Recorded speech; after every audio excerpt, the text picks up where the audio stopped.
People have this feeling that if you reduce the spinach, if you take spinach out of the diet and you eat less chocolate and you eat less peanuts and almonds, somehow that's a disaster nutritionally. There's zero ground to stand on with that attitude.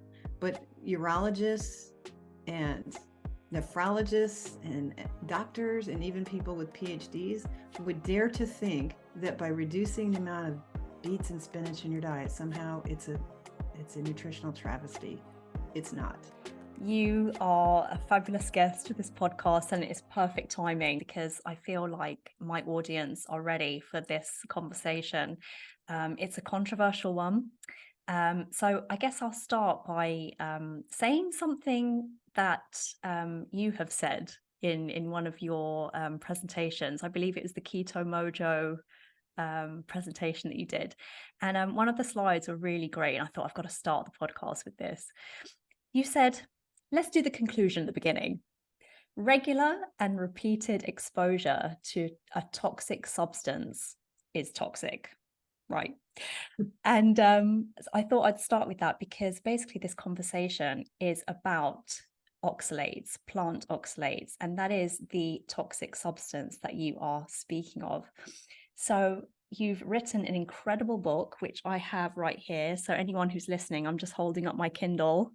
And I've had the absolute pleasure of reading this. I'm actually not finished yet. It's a heavy read, but I'm still getting through it. It's brilliant. It's called Toxic Superfoods, How Oxalate Overload is Making You Sick and How to Get Better.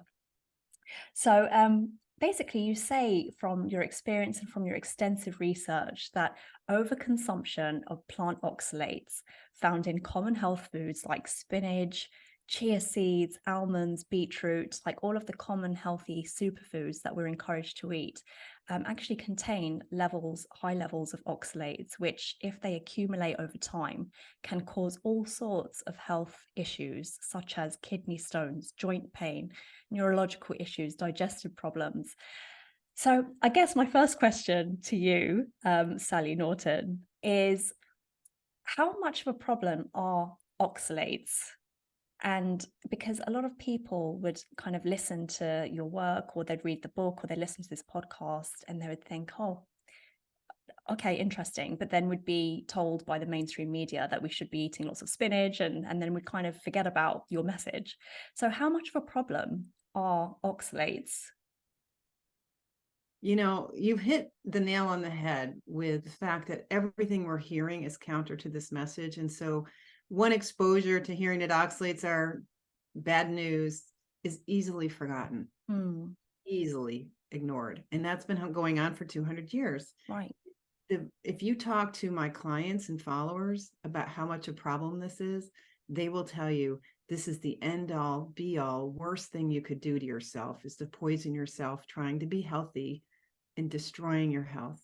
It is those of us who shipwreck on this are profoundly broken and climbing back. And we wish for others to avoid our fate. That's how bad it is. I mean, it can be devastating. Right. So it's a big problem. It's a bigger problem than we could ever imagine. So in an individual level, for those of us who are really good at eating healthy foods, it's a big disaster, but and it's a bigger problem in terms of thinking about all human beings on the planet. When you look at the science, and the science says that the standard diets that we're eating everywhere exceed our biological capacity for handling this stuff. So we're always over consuming, overexposing ourselves to a toxin. And so we don't even know what the potential is for human health and performance, because very few people grow up on a low oxalate diet. We're right away introduced to foods that are high in oxalate as babies. Sweet potatoes, beets, spinach, these things start very early on. Life, you get a chocolate cake when you turn 1, and then you get to have chocolate and peanut butter and whole wheat, this and that, and like standard things that we're supposed to eat, bran for fiber. It starts showing up in your life very early. So we haven't really tried out humanity's true potential until we're aware of our exposure to this stuff. I mean, it's really interesting. And I have to say, you must have a very strong backbone talking about this topic because you must have no shortage of naysayers. So, I mean, especially when plant foods that you advise against are often seen as, you know, the top health foods. So the ones that I found most shocking, for example, were green tea and turmeric, like the curcumin in turmeric. So, for example, those two are almost like superfoods, and people supplement with them, and just anti-inflammatories. And so, I can imagine you get quite a healthy dose of naysayers. How do you cope with that? Well, I've been around a long time. Mm, And I've been in science and written research grants and been around the process of grant, research management and research, conducting research and writing up research and getting the statisticians to help out and all this. So I'm around all the mumbo jumbo of mm, research, nutrition. I've been in the nutrition field my entire career, and I've lived this, and I know the shenanigans that happens in academic science, and other forms of science are even worse, with mhm, companies trying to prove their point. Supplement companies will fund research, pharmaceutical companies will fund research, and there's many books and many major voices talking about the problems in science and how mm, science is conducted, how it is interpreted. And so, what we have is a world now that's based on selling products. That's how you gain power and wealth, is through the movement of commerce. In modern commerce, you need to prove that a substance is better than the next, and have a way to sell your product. So we quickly spin off lightweight theories that come out of academia into proof of evidence on cereal boxes and supplement containers and all kinds of marketing to sell products and ideas. So a lot of what we think is true is based on some theories that get spun out of control. And the whole polyphenols and antioxidants in plants, that's a great area of a lot of wishful thinking and lack of real evidence, and lots and lots and lots and lots of studies where you throw these compounds at mm, trays of cells, and it has certain effects on the cells that have nothing to do with how it works in biology, but it's enough that you can sell a bottle of, grapeseed extract or something like that, or yeah, curcumin. And now we have this idea that whole foods are healthier than extracts of food. So curcumin is the extract of turmeric, but people are told, oh, whole root turmeric is fabulous. So they mm, can buy turmeric in like a quart jar at the wholesale store and start throwing it in everything. And it's the whole turmeric that has the high oxalate in it.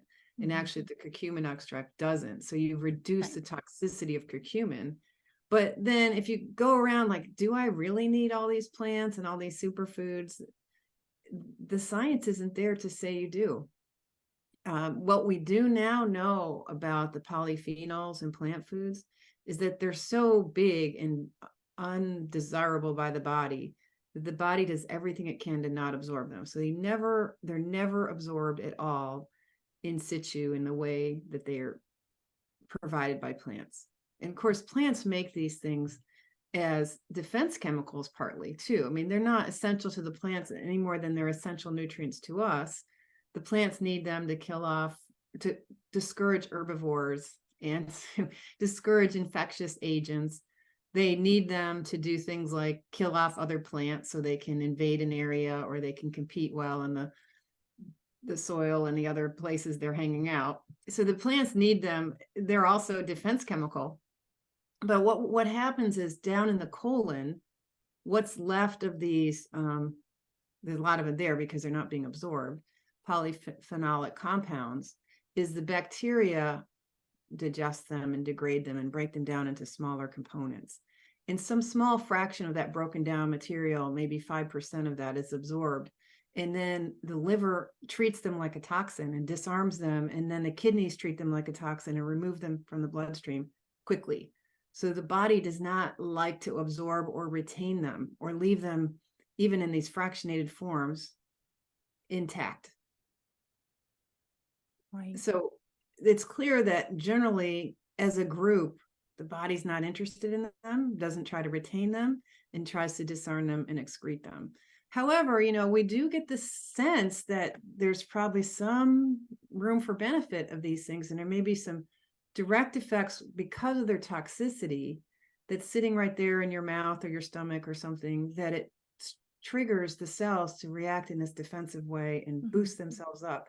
And it may be helping with colon cancer or something like that, because it's a stimulant, it's a stressor, it's a hormetic stressor. That's right. Right. Yeah. Right. Exactly. So there's room to say, there's room for some hot cocoa or tea in your diet. And certainly with oxalates, it's not that you need 100% of them out of your diet. Bring down the level of consumption so it's within your body's capacity to handle it. And where your capacity is will depend on the health of your gut and your kidneys and your liver and so on. Although the liver is really uninvolved in helping us cope. The liver is assaulted by oxalates after we eat them and makes more oxalate. And when the bloodstream carrying the oxalates from your food leaves the liver, it's higher in oxalate, not lower. So the liver doesn't detox, but the issue is that the liver has to protect itself from the toxic effects of oxalate and uses up glutathione and its energy resources just defending itself from the excess oxalate. Right. Which could be a hermetic thing eventually, but it's basically depletes cells of glutathione. And that's basically what your book is about. You're not saying take all of these high oxalate foods out, which we're going to give examples later on, but the idea is to not take them completely out of your diet. It's to stay within a certain range. I think you say up to about 200 milligrams per day, which we'll go through a typical kind of day later on. But you're just saying that a typical healthy diet, someone who is being super healthy with their spinach smoothies and their almond butter and their chia seed breakfasts and so on, that they can go way up to like 800, 1,000, 2,000, 3,000 milligrams of oxalates. And that is what you're saying is the issue. So that's basically what you're speaking of.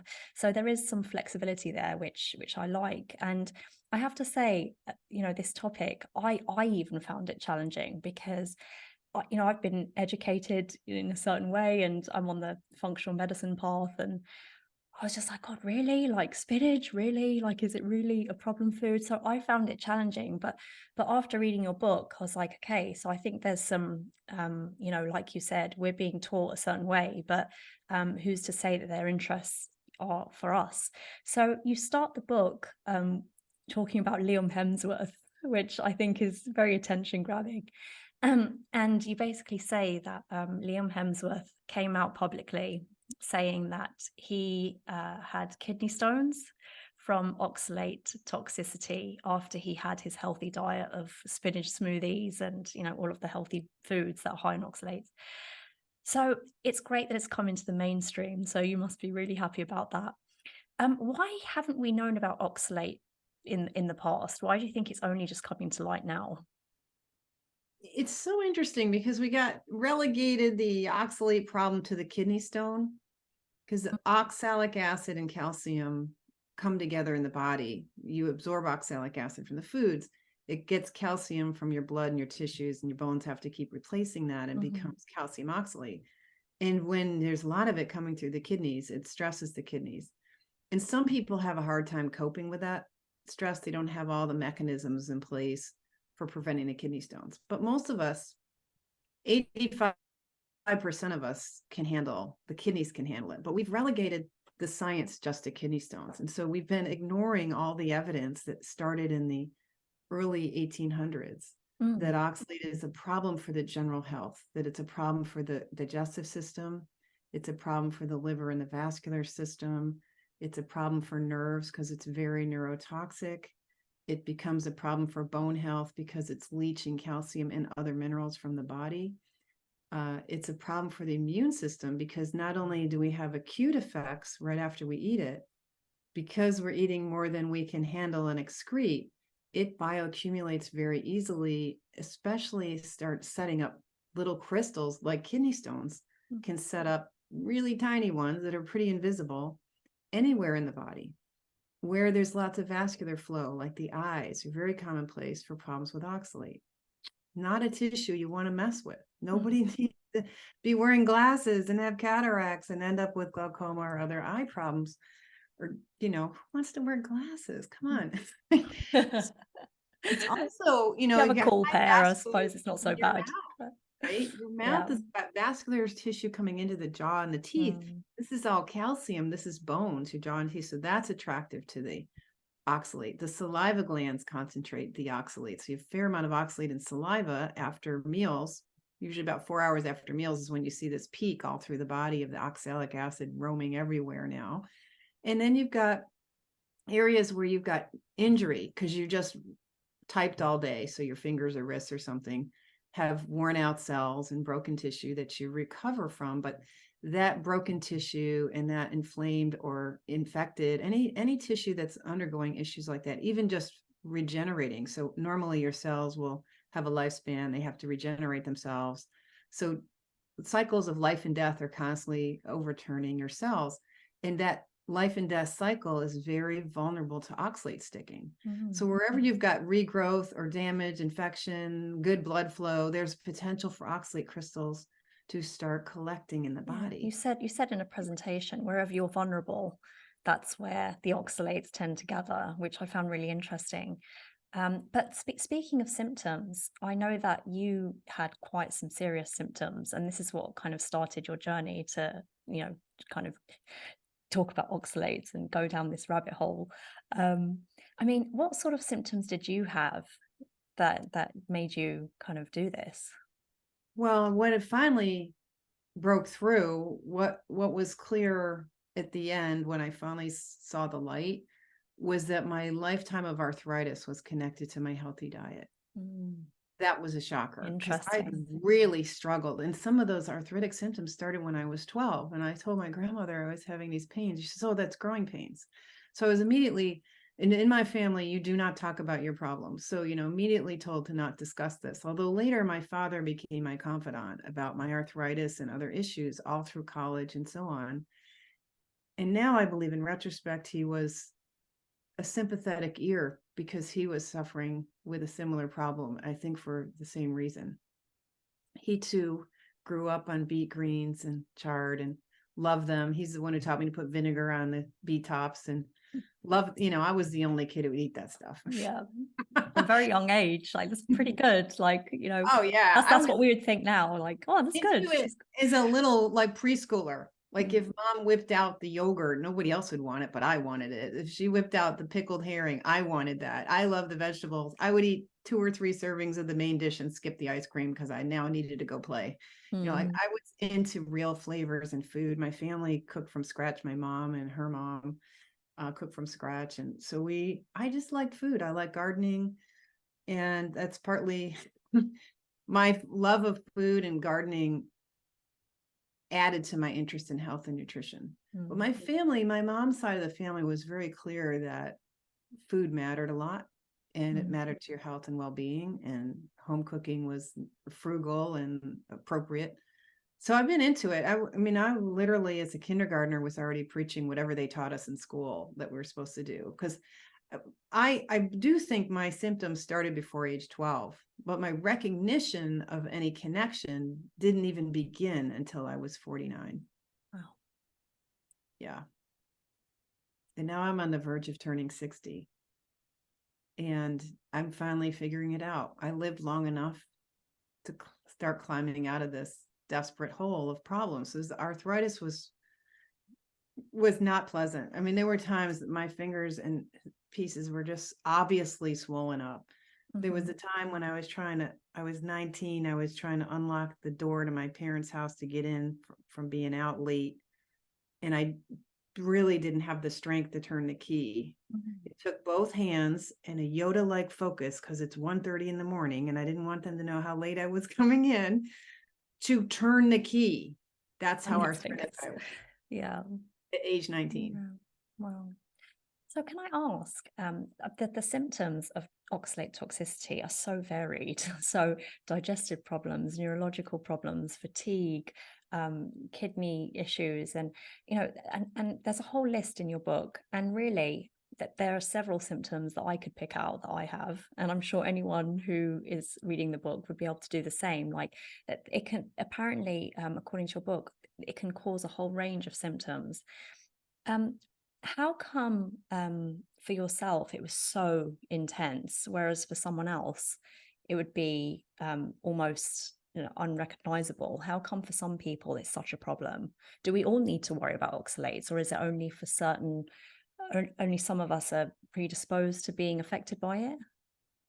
Well, if you understand the mechanisms of what oxalate's doing, and that we're Yeah, please. absorbing Yeah.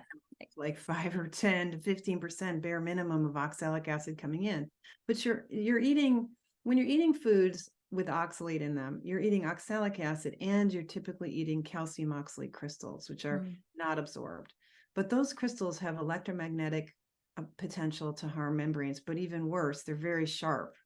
They're like glass. They look very scary under a microscope, like pointy, and like they look like little knives, which Yeah, is, so that's the rapide shape. They're kind of like blow darts. They're little that's it. double pointed toothpicks, and they're literally designed as blow darts for plants to penetrate 2 cells deep in self-defense. Oh, they're weapons for the plants, The as you head say. weapons for the Yes. plants. They are that shape in particular. They've decided that's explicitly why they're making that shape, and they're in these vacuoles designed to be able to expel them out. If you damage that cell or that tissue of the plant, those little vacuoles have this power to literally send them out. But there's other crystals that are doing lots of other functions for the plants in them. You don't absorb the crystals, you absorb the acid, which becomes a crystal later, because it's very easy to turn the acid into crystals. The plants do it for a living, and it's happening in our bodies. But those crystals, I mean, eating shredded glass isn't really great for your gut. And I think the research suggests that the crystals are, the nanocrystals especially, are the most toxic form of oxalate. So if you're eating these bigger microcrystals and the nanocrystals, they are turning on immune activation. So it increases inflammation in the body, in the gut, because the gut's getting abraded. Even though you have mucus and some attempt to protect yourself, too much of this stuff, it's causing some form of distress in the gut. Healthy gut responds and tries to heal itself, but if there's a lot of oxalic acid nearby, the healing process is interfered with, because the whole power to produce energy in the mitochondria is severely hampered by the oxalic acid. So the body's ability to heal that tissue gets degraded over time, and you get gut problems that are pro-inflammatory. These crystals are turning up inflammation, and you can get some degree of systemic inflammation just from eating the crystals, even without absorbing the oxalate. But then you've got the oxalic acid being absorbed gradually. It takes about 24 hours for food to move through your body from stomach to toilet, right? And you get a peak at around 4 hours, but it continues. There's elevation for a good 8-10 hours of oxalic acid levels in the tissues. And during this time, you're stressing the liver, you're stressing the vascular system, and it goes from the gut to the liver, through the vascular system, throughout the body, including the first stop is the heart. Second stop is the lungs. After the gut, the immune cells and so on in the blood, the liver, then it goes to the heart, then it goes to the lungs and the heart, and then it goes to general circulation. And for some reason in science, we think we only need to worry about the kidneys. That explains the wide range of symptoms, like what you've just explained. Yeah. Well, and the wide range of symptoms is really because individual cells that are being affected by this, like the circulating blood cells, which includes your immune cells, they undergo a lot of oxidative stress, and immune cells can get so damaged within an hour or less of eating that spinach smoothie that wrecked Liam. You've got pro-inflammatory, damaged circulating immune cells already. This is not good. In fact, that's one of the mechanisms by which oxalate promotes chronic infections. So I had chronic sinus infections every year. Right around New Year's Eve, I would get a sinus infection from age 17 to 49 when I found the diet, and now I haven't had one since. A sinus infection since. Chronic UTIs, or what looks like UTIs, because you can get what's called sterile inflammation, which is a response by the immune system to the crystals and their abrading toxic effects that looks just like an infection. Immune cells do the similar chemistry and a similar action as if they're fighting an infection. So you Mm. get pseudo infections like repeated bladder infections and so on, that may be just strictly oxalate poisoning. So basically, if anybody has symptoms that they have no idea where they've come from or what to do about it, the doctor doesn't know, they're just handing out more medication, and maybe trying a low oxalate diet might provide them with some relief. That, I mean, how soon do you think someone would expect to have relief if they were to start switching to a low oxalate diet, which we are going to come to, by the way? Well, like you said in the opening, that what we're trying to do is get you out of danger levels of Mm, exposure. And if you're having symptoms, chances are your average day is well over 400 or 500 milligrams of oxalate a day, mm, which is more than twice what you can handle. And a lot of people who are using spinach on a routine basis, or buckwheat, or chia seeds, or almonds, are in the 1,000 range. They're eating, that's insane. So if you could pull it back, mm, a lot can happen. And sometimes people only need to take out their almond butter, their almond bread, or their almond milk and the spinach. And mm. lo and behold, they're sleeping better and all kinds of things And could it are be going like better. immediate, or will it take like months or Well, it's going to play out differently, just right? like the symptoms show up in different ways at different time points. And the disease is mostly silent anyway. You really need to understand the whole picture well enough in order to interpret your symptoms. So it's difficult to use just symptoms alone as proof one way or the other. We'll take this off See. anymore. So the thing is, some people, within 3 days, their sleep is better, their mood is better, their energy is better, their pain levels go down. But you can't guarantee that, because you may also be getting inflammatory pain Yeah. because you're eating something your body thinks it's allergic to. And so you may not have the entire picture of what's turning up your inflammation. And because you're full of crystals and full of oxalate, you haven't fixed the problem yet. Hmm. You've just lowered the acute effects. So you've lowered some of the acute symptoms. And I'm surprised at how many things get better quickly. You would not expect that things could get better quickly, given that the system is so beat up and you have a bioaccumulation of oxalate crystals in the body. But there's this, what some people call the honeymoon period, Mm.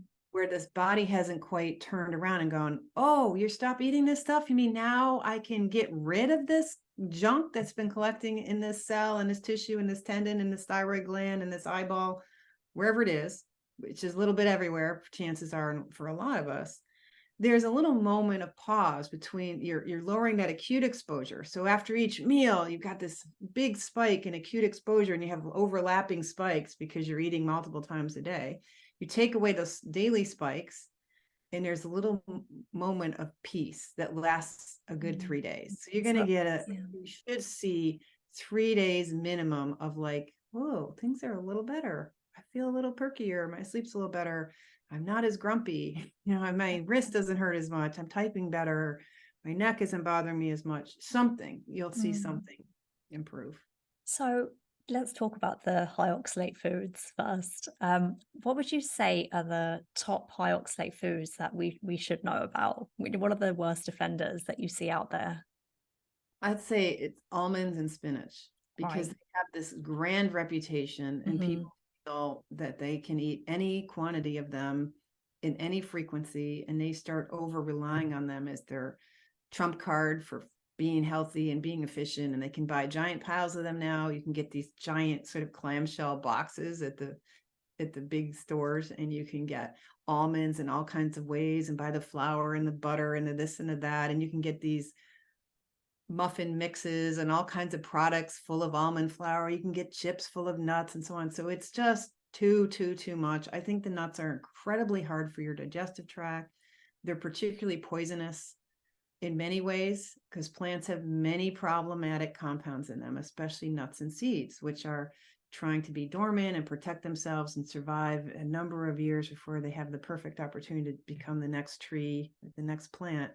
A lot of complicated brilliance in seed design, Mm. and they're really designed to not be very easily digested. They want to be passed through and excreted in the feces as still a viable seed. So they're inherently designed to be indigestible, which inherently designed to be pretty rough on the digestive tract. So nuts are particularly bad, with almonds and cashews at the top of the list. Peanuts are in that list because not only do they have a lot of oxalate, it's very bioavailable, meaning the oxalic acid gets into the bloodstream easily, and peanuts are ubiquitous, affordable, and we're raised on them. So they're in the candies, they're in the breads and sandwiches, they're in the smoothies, and you throw them in recipes, they're everywhere.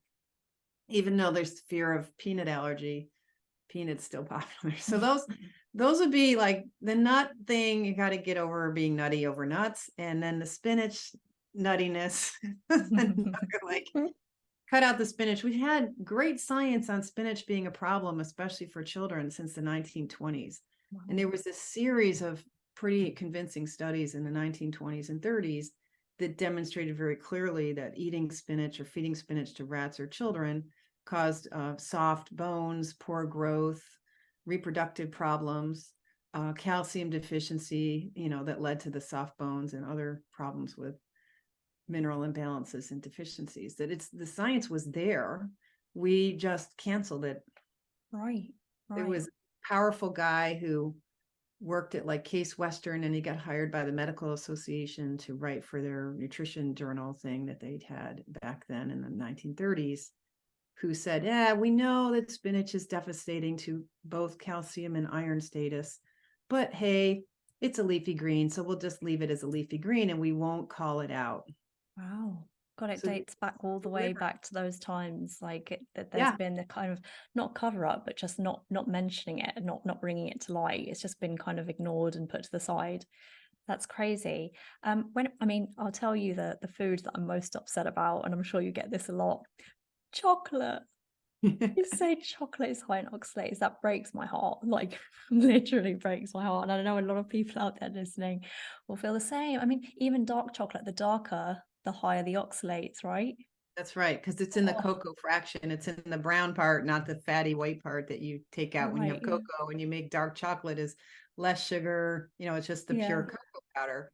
And there's a lot of small studies using chocolate and cocoa, because if you're going to do a study on the effects of oxalate in human beings, you're going to ask volunteers to come have their urine collected, their blood sampled, and so on.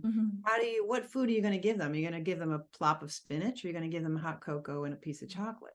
It's so easy to convince one to be a volunteer. Sure, I'll eat some chocolate and give you some pee for $15. I'll do that. So we have plenty of evidence that demonstrates how bioavailable the oxalate is in chocolate.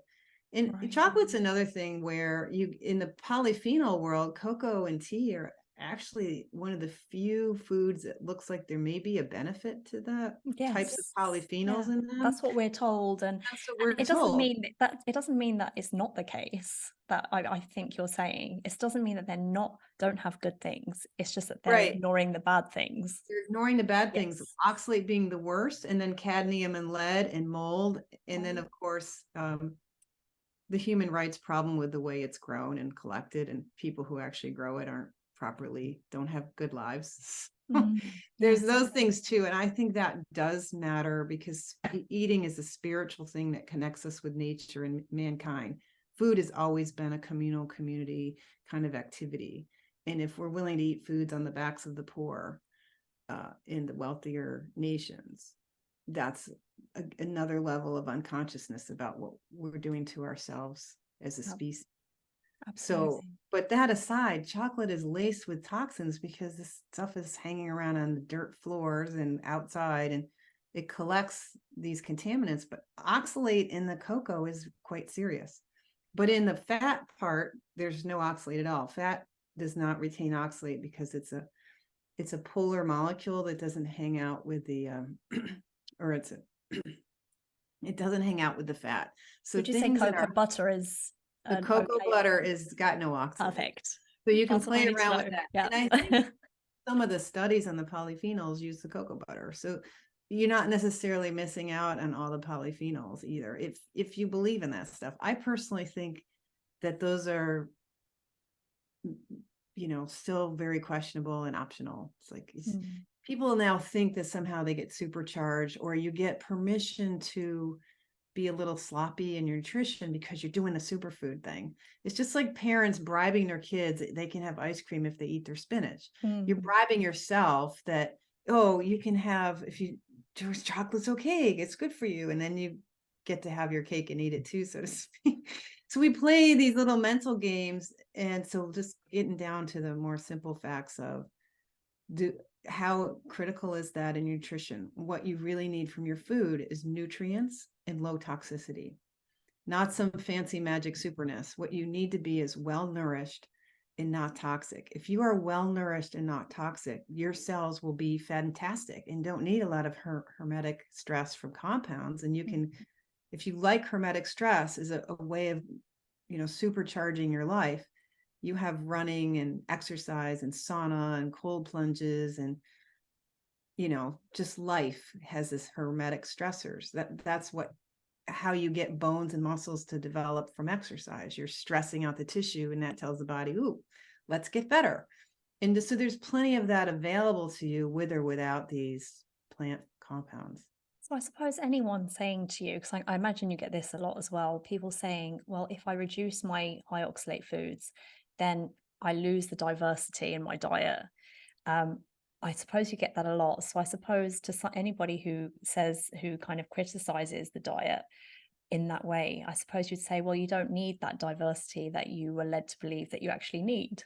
Is that correct? Right. I think the whole diversity thing has always been a cover your butt kind of thing from the nutrition field. Like we don't know enough about nutrition to be able to say conclusively about anything. So diversity is a way of kind of covering your bases. And it's a pretty rough club to be thinking about. But you make a point that's super important. People have this feeling that if you reduce the spinach, if you take spinach out of the diet and you eat less chocolate and you eat less peanuts and almonds, somehow that's a disaster nutritionally. There's zero ground to stand on with that attitude. But urologists and nephrologists and doctors and even people with PhDs would dare to think that by reducing the amount of beets and spinach in your diet, somehow it's a nutritional travesty. It's not. Right. Well said. In your book, I just wanted to come to a certain page where you basically, the next question is how much oxalate is too much, and the book is full of tables and food diaries listing oxalate content in each typical meal. So it's really good in that sense. So I just wanted to read out a typical diet would be, for example, breakfast. So let's say some oatmeal, cashews, and a coffee. So bearing in mind the limit that you recommend is 200 milligrams of oxalates per day. So in this typical breakfast, there's about 45 milligrams. Then lunch would be, let's say, a tuna salad on some bread, multigrain bread, celery, potato chips, and some juice. That's another 90 milligrams. Then for dinner, you would have, let's say, a salad, a romaine salad with pickled beetroot, pine nuts, chicken thighs, and cooked Swiss chard or cooked chard with spinach and, some chocolate chip cookies. And that comes to a whopping 625 milligrams of oxalate. So in that typical day, which I think I could have, and anybody listening could have, they could see themselves having that. That's 800 plus milligrams. So already that's gone too far. So that leads me on to then anyone who's thinking, oh God, so let me try this because I've got these symptoms. I don't know what to do with them. Let me try a low oxalate diet. So besides buying the book and looking at all the thorough lists that you provided, what are some low oxalate foods that you recommend we focus on? So in that menu, if you just made little changes, you switched the chard out and you had some other cooked green, mustard greens, turnip greens, those kinds of things, arugula, you would cut back by 500 milligrams of oxalate in a heartbeat. Right. And then on that salad, if you took the beets or the pine nuts away and you put some pumpkin seeds on there, you'd cut out another 25 milligrams. And now that lunch would be down closer to 50 milligrams instead of 90, and you would have solved the problem. So it's really just swaps. You're not taking anything away. You're just saying, well, choose this instead of that, which I Different think, thing. which I think is quite doable if someone takes the time to really focus on, to really try this low oxalate diet, to actually sit down for a moment, look through the list. It's actually quite doable to make these swaps. And what I really liked as well is when you said the brassica family are like typically low in oxalates, which is great news, like broccoli, cauliflower, cabbages, like they tend to be low, which is great news because they're really Swedes, common. all that. Or not beet, Swedes and turnips and, Mm, the rutabaga and all those. Yeah, it's like we're basically people who want to oppose the idea are arguing between whether you have raspberries or blueberries. Is it mm, really worth the argument? Could you not switch to blueberries instead of raspberries and then contain your quantities so they're right. reasonable? Could you not switch from sweet potatoes to Mm, squash?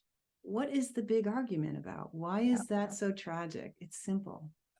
It is. And I think, if someone hears this low oxalate diet, and I can imagine all the criticism in their head thinking, oh, not another fad.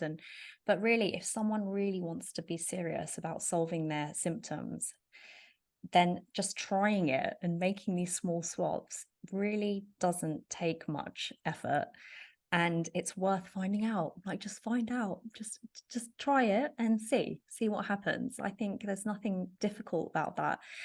Just kind of coming back to, I mean, we're going to finish on how to, like, general advice on what you think people should do from now, but just a quick question going back to nuts. What are your thoughts on processing high oxalate foods? So let's say, what about a sprouted nut or a soaked nut? Does that make much of a difference to the oxalates?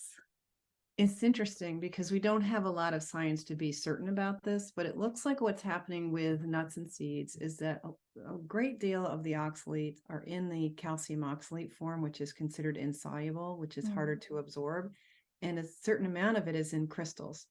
And as you see in the book, I show the cross section of the raspberry seed. I wish they did this with more foods so we knew more about really the placement, the structure, and the types of oxalate in them. But you can imagine with that raspberry seed, there's a ring of oxalate crystals near the outer edge of the seed. That is there probably because the body of the seed needs the calcium that's in that calcium oxalate to help be a cofactor in enzymes for germination.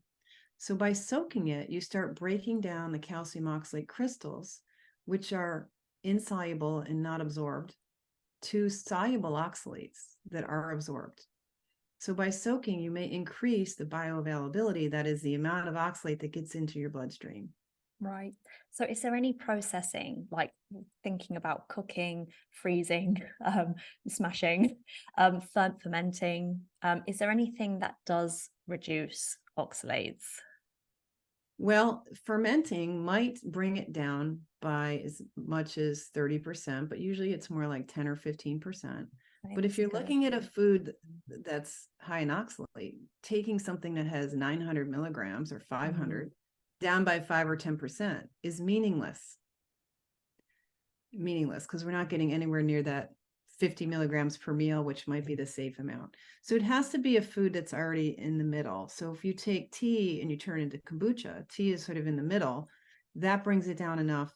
Kombucha, volume for volume, would be lower in oxalate, but kombucha is made with very strong tea. So that's an example of a benefit from fermentation. But usually the classic fermented vegetables are the cabbage family, like in the sauerkraut. Yes. They don't have much oxalates to begin with. So in that case, it's too low to matter. It helps a little, but you don't need it. And then the really high things like poi and some of these greens that are really high in oxalate, it's not enough. So fermentation doesn't really rescue us at all from oxalates. Cooking, heat doesn't damage oxalic acid or the crystals. The crystals are very durable. They actually look for them in archaeology and find 50,000-year-old rapide crystals, those blow darts we talked about, those toothpicks. They last a long time. Right. They're hard to destroy. You can't, in fact, if you put them in the Vitamix or one of these high-powered blenders, what you do is you sort of release the little shards of glass so that they're freer to cause damage. So by pureeing them and trying to beat them up, you actually enable their toxicity, especially if it's a watery substance, because the water dilutes that oxalic acid, allowing more of it to be absorbed in the bloodstream. So by doing a watery juice or smoothie, you release the crystals to be more harmful, and you release the oxalic acid to be more harmful. So that makes it worse. The one thing that's helpful is boiling. If you boil for long enough, it leaches into the water, the oxalic acid part.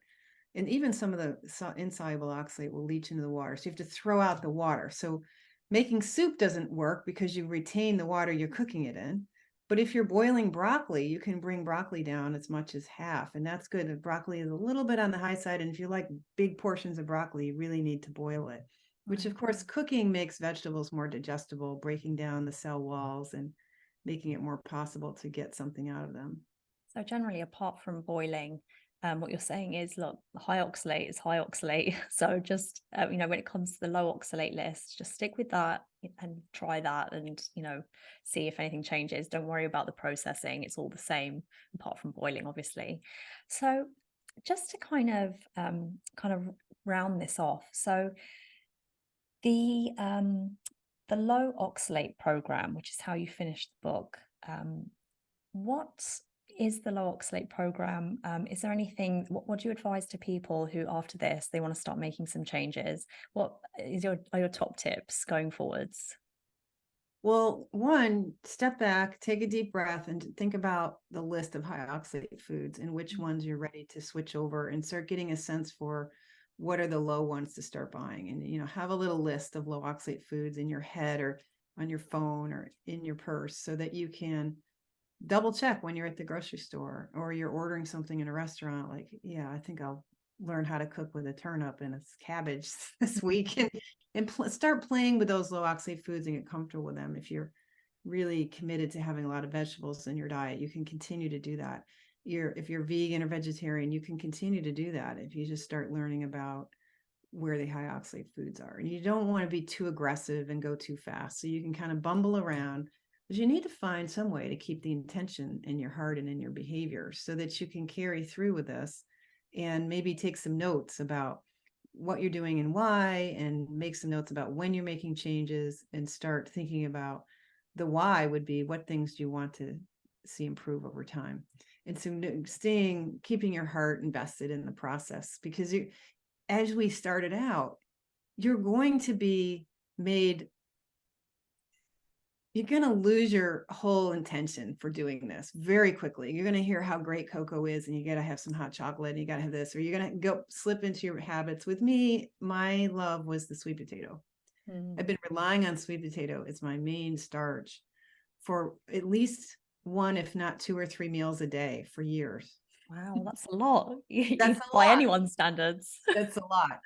It's a lot. And that's pretty much how I ended my career in functionality and became completely disabled. I may have been struggling with certain degrees of disability my whole life, and it kept showing up in different forms. When I was in college, I had to be on crutches, lots of ibuprofen, and used wheelchairs to go into the mall or the grocery store, go to the state fair, anything that really required feet. I didn't have them, and struggled with foot problems until I turned 49 and got on this diet. Now my feet are good. That was not good. And so, but later it became, the fatigue just progressively got worse. My whole adulthood, I was suffering with fatigue all the time. And I got to the point where I couldn't function. My brain wasn't functioning. Couldn't tolerate exercise. It turned out I had a sleep disorder, and that had really pulled the plug on my life, because my brain was waking up 29 times an hour. That's unbelievable.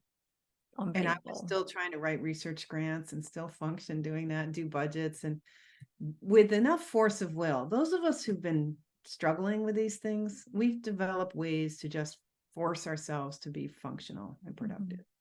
And you pretend a lot, and your body's been busy pretending too. And the two of you have been colluding on not noticing that you've got a problem, and the world's colluding on keeping us ignorant as to why.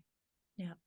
And I've had several podcasts recently about all sorts of topics, GMOs, the problem with modern farming, and these topics are really exciting and interesting to go into. And I think this forms part of that. This topic kind of falls under that category. It's like how we've been told how to eat a certain way.